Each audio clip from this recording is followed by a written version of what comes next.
Hello guys, good morning to all and welcome to all of you in my YouTube channel. तो guys, आज का हमारा topic है contract of pledge.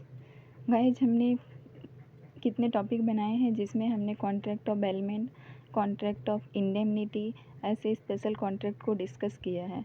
आज हम डिस्कस करेंगे अनदर स्पेशल कॉन्ट्रैक्ट जिसका नाम है कॉन्ट्रैक्ट ऑफ प्लेज। तो चलिए इसको डिस्कस करते हैं। कॉन्ट्रैक्ट ऑफ प्लेज होता क्या है? देखिए, कॉन्ट्रैक्ट ऑफ प्लेज को समझने के लिए सबसे पहले हम एक एग्जांपल लेते हैं।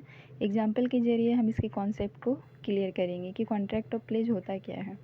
सपोज़ देखिए, आपको 1 लाख सपोज आपको 1 लाख मनी का ज़रूरत है, ठीक है। तो आप 1 लाख मनी जो है किसी के पास से जाते हैं तो आपको कोई ऐसे तो नहीं दे देगा ना। या आप सपोज बैंक से लेते हैं तो आपको मनी जो है ऐसे नहीं देगा। वो क्या करेगा, सिक्योरिटी के तौर पर आपसे कुछ लेगा। तो वो मान लीजिए आपसे जो है ज्वेलरी एज ए सिक्योरिटी रख रहा है, ठीक है।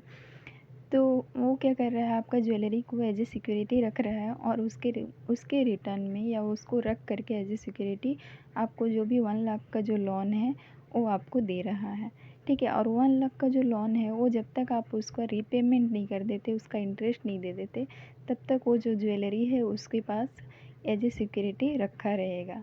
तो यहाँ पर देखिए, आपको यहाँ पर लोन चाहिए, आपने बैंक को जो ज्वेलरी है उसको सिक्योरिटी के तौर पर रखने दिया। तो यहाँ पर आप जो लोन ले रहे हैं तो आप हो गए क्या? अच्छा, यहाँ पर और एक मैं बात बता दूँ, कॉन्ट्रैक्ट ऑफ प्लेज में आपके 2 पार्टी होते हैं। एक होता है प्लेजर और एक होता है प्लेजी। तो जो यहाँ पे डिलीवरी ऑफ जो आपका किसी भी चीज़ को सिक्योरिटी के तौर पर रख रहा है और लोन ले रहा है, वो आपका इस केस में हो गया प्लेजर। और जो लोन दे रहा है या सिक्योरिटी का जो चीज़ है उसको अपने पास रख रहा है, वो आपका प्लेजी हो गया।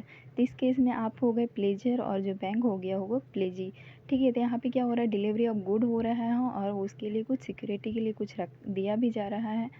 तो इस तरह का जो सारा चीज़ मिक्सअप होने के बाद जो आपका कॉन्ट्रैक्ट बनता है वो आपका कॉन्ट्रैक्ट ऑफ प्लेज होता है, ठीक है। तो ये तो आपका कॉन्ट्रैक्ट ऑफ प्लेज का हमने कॉन्सेप्ट देखा एग्जाम्पल के जरिए।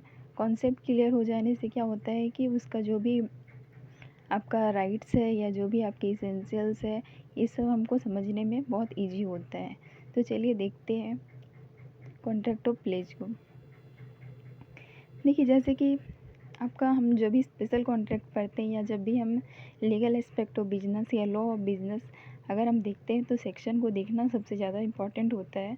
तो यहाँ पे देखिए आपका दिया हुआ है जो प्लेज, पाउनर एंड पाउनी।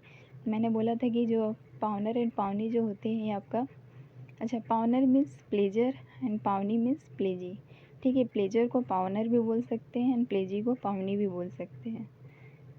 तो ये सब आपका जो है सेक्शन 172 में इसके डेफिनेशन को डिस्कस किया गया है। वही यहाँ पर मेंशन किया गया है कि प्लेज, पाउनर एंड पावनी define in section 172 of Indian contract act. अब यहाँ पे बोला जा रहा है, यहाँ पे फिर आपको डेफिनेशन को दिया गया है, the bailment of good as a security for payment of a डेब्ट और performance of a promise is called the pledge. Pledge होता क्या है? तो प्लेज जो है एक तरह का बेलमेंट होता है। जैसे हमने पढ़ा था, बेलमेंट में क्या करते हैं, गुड का डिलीवरी किया जाता है और वो जो वर्क के लिए दिया जाता है वो वर्क कंप्लीट होने के बाद वो गुड का रिटर्न बैक डिलीवरी होता है। तो इसमें भी क्या हो रहा है, गुड का आपका डिलीवरी हो रहा है, सो बेलमेंट ऑफ गुड हो रहा है। लेकिन यहाँ पर क्या हो रहा है, सिक्योरिटी के लिए दिया जा रहा है कि जब तक वो जो डेब्ट का अमाउंट है, जब तक उसको रिकवर ही नहीं किया जा सके, तब तक वो जो गुड है एज ए सिक्योरिटी सामने वाला के पास रहेगा। तो ये जो होता है आपका कॉन्ट्रैक्ट ऑफ प्लेज होता है या प्लेज होता है, ठीक है। तो इसमें जो बेलर है, पाउनर जो है आपका कॉन्ट्रैक्ट ऑफ बेलमेंट में जो बेलर होते थे, यहाँ पर आपका वो पाउनर होंगे और जो बैली होते थे यहाँ पर पावनी होंगे। जैसे कि मैंने एग्जांपल दिया था कि बैंक जो होगा वो पावनी होगा और जो लोन ले रहा है या जो ज्वेलरी को एज ए सिक्योरिटी रख रहा है वो पाउनर होगा, ठीक है। तो पाउनर या प्लेजर, पावनी एंड प्लेजी दोनों आपका सेम होगा। फिर यहाँ पर वही आपका एग्जाम्पल डिस्कस किया गया है, A lend money to B against the security of jewellery deposited by B with him such that a this bailment of jewellery is a pledge as a security of lending the money. यहाँ पे बोला जा रहा है कि ए जो है कुछ मनी बी को दे रहा है और उसकी सिक्योरिटी में वो ज्वेलरी को अपने पास रख रहा है। तो यहाँ पर क्या हो रहा है, बैलमेंट हो रहा है ज्वेलरी का, और जिसमें कि ज्वेलरी एज ए सिक्योरिटी रखा जा रहा है। मीन्स ज्वेलरी जो है सिक्योरिटी के तौर पे रखा जा रहा है और उसका पर्पस क्या है कि मनी देने के लिए ज्वेलरी को यहाँ पर एज ए प्लेस रखा जा रहा है। ठीक है, तो इस केस में क्या हो रहा है, बी जो है वो मनी ले रहा है, ठीक है, और ज्वेलरी को डिपॉजिट कर रहा है, इसीलिए यहाँ पर बी आपका पाउनर हो गया। और ए के पास वो ज्वेलरी डिपॉजिट हुआ है और वो क्या कर रहा है, कुछ मनी बी को दे रहा है, तो आपका ए जो हो गया पावनी हो गया। ठीक है, जो आपका लोन ले रहा है या जो अमाउंट ले रहा है वो आपका हो गया पावनर, और जो दे रहा है वो हो गया आपका पावनी। या बोल सकते हैं जो अमाउंट ले रहा है और जो आपका एज ए सिक्योरिटी कुछ रख रहा है वो हो गया आपका पावनर, और जिसके पास एज ए सिक्योरिटी कुछ रह गया और वो लोन भी दे रहा है तो वो आपका हो गया पावनी। फिर हम नेक्स्ट देखेंगे इसेंशियल ऑफ प्लेज क्या होता है। मीन्स प्लेज होने के लिए क्या क्या चीज़ जो है रिक्वायर होना चाहिए। हमने बेलमेंट में भी देखा था, इंडेमनिटी में, कॉन्ट्रैक्ट ऑफ इंडेमनिटी में भी देखा था कि कुछ चीज़ें जो होते हैं वो ज़रूरत होते हैं उस चीज़ को कंप्लीट करने के लिए। मीन्स क्या क्या होगा जिसकी वजह से ये पता चलेगा कि यहाँ पर कॉन्ट्रैक्ट ऑफ प्लेज हुआ है। तो हम देखिए, प्लेज जो होता है वो आपका एक तरह से स्पेशल काइंड ऑफ बेलमेंट ही होता है। बेलमेंट का थोड़ा एडवांस प्रूफ होता है, तो इसीलिए आपका बेलमेंट में जो जो चीज़ रिक्वायर्ड होता है, हमने पढ़ा था बेलमेंट में आपका डिलीवरी होना चाहिए, पर्पस होना चाहिए, फिर आपका पोजीशन होना चाहिए, फिर रिटर्न बैक उसका होना चाहिए। तो ये 4-5 चीज़ हमने उसमें देखा था। तो ये जो है आपका सब प्लेज में आएगा। उसके साथ साथ कुछ और है जो यहाँ पर हम देखेंगे। तो यहाँ पे बोला जा रहा है कि बेलमेंट में क्या होना चाहिए, आपका सिक्योरिटी होना चाहिए अगेंस्ट द पेमेंट देने के लिए वहाँ पर एक सिक्योरिटी भी होना चाहिए, सिक्योरिटी के रूप में भी कुछ डिपॉजिट होना चाहिए। ठीक है, फिर आता है subject matter of the pledge is good. तो प्लेज करने का जो सब्जेक्ट मैटर हो वो गुड होना चाहिए, जैसे ज्वेलरी हो सकता है या कुछ भी आपका होना चाहिए। Good pledge for shall be in existence. जो गुड को प्लेज किया जा रहा है वो एग्जिस्ट फॉर्म में होना चाहिए। ठीक है, ऐसा नहीं कि वो दिखाई ही ना दे, वो एग्जिस्ट होना चाहिए। There shall be the delivery of goods from pledger to pledgee. और यहाँ पे जो गुड का डिलीवर होना है वो प्लेजर से प्लेजी के पास में होना चाहिए।